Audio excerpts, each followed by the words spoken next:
Hello everyone, welcome back to my channel. तो आज हम एक हॉरर ड्रामा लेके आए हैं जिसका नाम स्वीट होम है।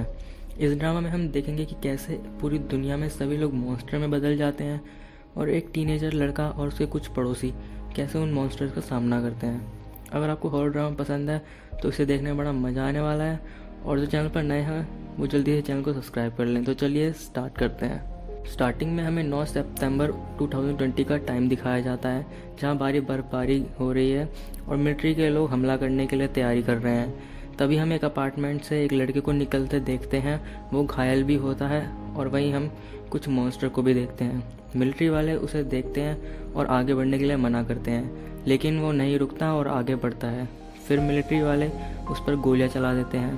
फिर हम देखते हैं कि इतनी गोलियां लगने के बाद भी उस लड़के को कुछ नहीं होता है। फिर उस लड़के की कहानी दिखाई जाती है और सीन शिफ्ट होता है 8 अगस्त की तरफ, एक महीने पहले, जहां हम देखते हैं कि युनसू जो अपने नए अपार्टमेंट में रहने जा रहा होता है, तभी वहां काम कर रहे वॉचमैन से ब्लेड उड़कर वहां लग जाता है जहां पर युनसू खड़ा होता है। ये देखकर युनसू डर जाता है। फिर वॉचमैन उसके पास आकर उससे माफ़ी मांगता है। वॉचमैन कहता है, तुम्हें पहले नहीं देखा। युनसू काफ़ी धीमी आवाज़ में कहता है कि मैं यहाँ पर नया हूँ और अकेले रहने आया हूँ।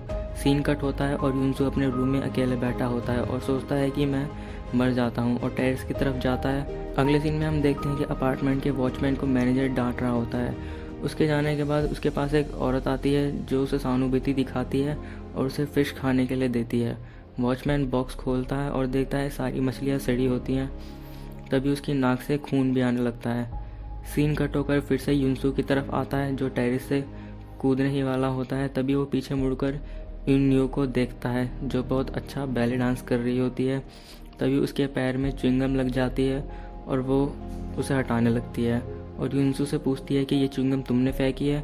युनसू मना करके जाने लगता है। तभी यूनू से रूडली कहती है, यहाँ मत मरना, कहीं और जाके मरो वरना लोगों को परेशानी होगी। फिर बिना कुछ कहे युनसू वहाँ से चला जाता है। युनसू अपने रूम की तरफ आ ही रहा होता है, तभी वो देखता है कि वॉचमैन दरवाजे से उसके रूम में देख रहा होता है। फिर वो वॉचमैन से पूछता है कि तुम यहाँ क्या कर रहे हो। वॉचमैन कहता है कुछ डॉक्यूमेंट पे साइन करवाने थे। युनसू उसे कहता है मैं बाद में कर दूंगा। जैसे युनसू दरवाज़ा बंद करने लगता है, वॉचमैन दरवाज़ा पकड़ लेता है और बड़ा अजीब बिहेव करता है और दरवाज़ा नहीं छोड़ता। तभी युनसू जोर से दरवाज़ा बंद कर लेता है और वह दरवाजे के होल से बाहर देखता है कि वॉचमैन काफ़ी देर बाद भी उसके दरवाजे के बाहर खड़ा होता है। फिर सीन शिफ्ट होता है जीसू की तरफ, जो काम पे जाने के लिए तैयार होती है और लिफ्ट के पास आकर खड़ी है। तभी एक औरत उसके पास आती है जिसके पास बेबी स्ट्रोलर है, लेकिन उसमें कोई बच्चा नहीं होता। तभी वहाँ पर जंग जे ह्योन आता है और उससे बताता है कि वो औरत सदमे में है क्योंकि उसने अपने बच्चे को खोया है। फिर वह दोनों लिफ्ट से नीचे आते हैं और जीसू उसे बाय बोलकर अपने काम पे निकल जाती है। तभी जेह्योन को थोड़ा सा धक्का देकर सांगुक लिफ्ट से ऊपर चला जाता है। अगले सीन में हम इनू और इन्युक को देखते हैं, जहां हमें पता चलता है कि ये दोनों भाई बहन में कुछ खास रिश्ता नहीं है।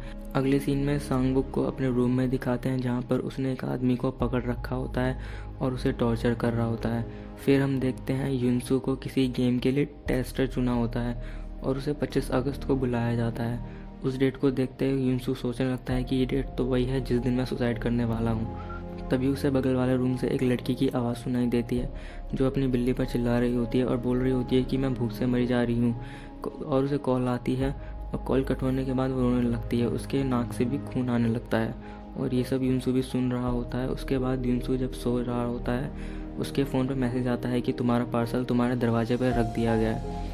युनसू पार्सल लेने के लिए बाहर आता है और देखता है कि उसका पार्सल बिखरा पड़ा होता है। वो थोड़ा आगे जाता है और देखता है उसकी वही पड़ोसन जो भूख से मरी जा रही थी अपनी बिल्ली को खा रही होती है। ये देखकर वो डर जाता है और अपने रूम में आके छुप जाता है। तभी वही लड़की उसके दरवाजे पे आती है और बोलती है मेरी मदद करो। फिर युनसू डर डर के सिक्योरिटी कैमरे के पास आता है और पूछता है कि तुम ठीक हो, डरी हुई क्यों हो। वो कहती है मेरी बिल्ली मरी पड़ी है और रूम में खून है, मेरी मदद करो। युनसू पुलिस को फ़ोन करता है लेकिन नेटवर्क नहीं होता। फिर उस लड़की को अपने हाथ दिखाने के लिए कहता है, लेकिन वो हाथ नहीं दिखाती और गुस्से में आ जाती है और देखते देखते उसकी नाक से भी खून आने लगता है और वो मॉन्स्टर बन जाती है और वहाँ से चली जाती है। फिर युनसू अपने रूम से एक डंडा लेके निकलता है तो उसके सामने सांगुक खड़ा होता है और युनसू से पूछता है कि ये सब तुमने किया है। उधर जीसू काफ़ी ज़ोर ज़ोर से म्यूज़िक बजा रही होती है। तभी वो मॉन्स्टर लड़की उसके दरवाजे के सामने पहुंच जाती है।